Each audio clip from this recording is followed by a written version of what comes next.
Magaalaa Shaggar Kilaastera Sulultaatti piroojeektoonni misoomaa garaagaraa baajeta mootummaa fi hirmaannaa uummataan ijaaraman eebbifamuun tajaajilaaf banaa ta'aniiru. Piroojeektoonni sagantaa kanaan eebbifaman buufata fayyaa giddugala gabaa istaadiyeemii magaalaa Sulultaa keessatti kan argamanidha. Jiraattonni kutaa magaalaa Sulultaa AMN Pilaasiif yaada isaanii qoodanis piroojeektoonni misoomaa garaagaraa kunneen eebbifamuun tajaajilaaf banaa ta'uun isaanii gaaffii misoomaa jiraattota naannawichaa yeroo dheeraa kan deebisedha jedhan. Gaaffii hawaasa kutaa magaalaa Sulultaa fi naannoo ishee jiraataniif gaaffii baroota dheeraa ture jechuudha.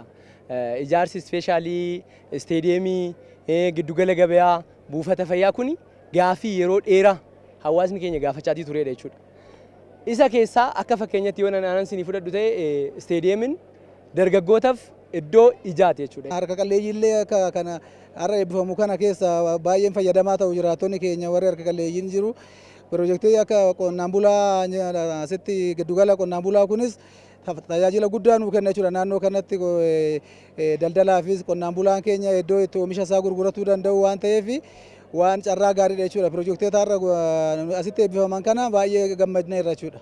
Bulchaan kutaa magaalaa Sulultaa obbo Kumaa Hundee akka kutaa magaalaa Sulultaatti piroojeektoonni misoomaa garaagaraa baajeta mootummaa fi hirmaannaa uummataan birrii biiliyoona 2 oliin ijaaramuun tajaajilaaf dhaqqabuu kaasaniiru.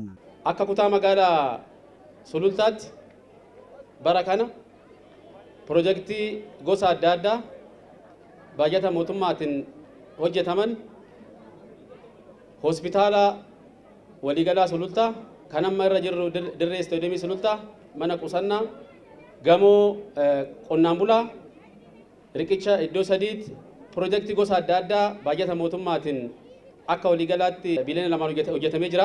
Kantiibaan magaalaa Shaggar Dr. Tashoomaa Addunyaa gama isaaniin magaalaa Shaggar magaalaa gama hundaan ammayyoofte taasisuuf xiyyeeffannoon hojjechaa jirra jedhan. Magaalaa Shaggar magaalaa fayyadamummaa dargaggootaa mirkaneessitu akka taatuufis hojiiwwan misoomaa dargaggoota giddu galeeffatan hojjechaa jiraachuu eeraniiru.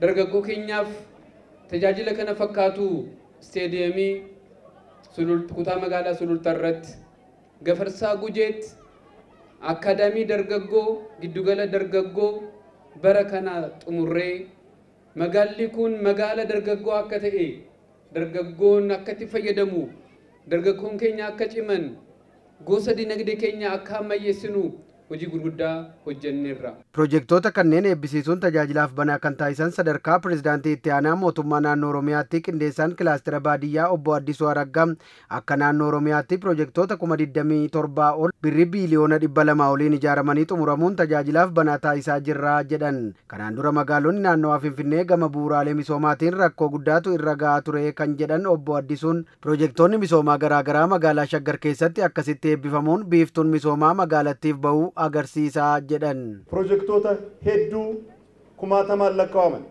bajeta birrii biiliyoona 40 oliin ijaaraman eebbisuu jalqabuun aduun biiftuun misoomaa biiftuun bilisummaa ummata dachee kanarra jiruuf ummata Shaggar ummata Finfinnee naanna'ee jiraataa tureef ummata kanaan dura lafni irraa fudhatamee balfitti gatamaa tureef ummata gafarsaa kenne laga daadhii kenne bishaan dheebotaa tureef biiftuun misoomaa quuqxee bahuu eegaluu ishee ibsa.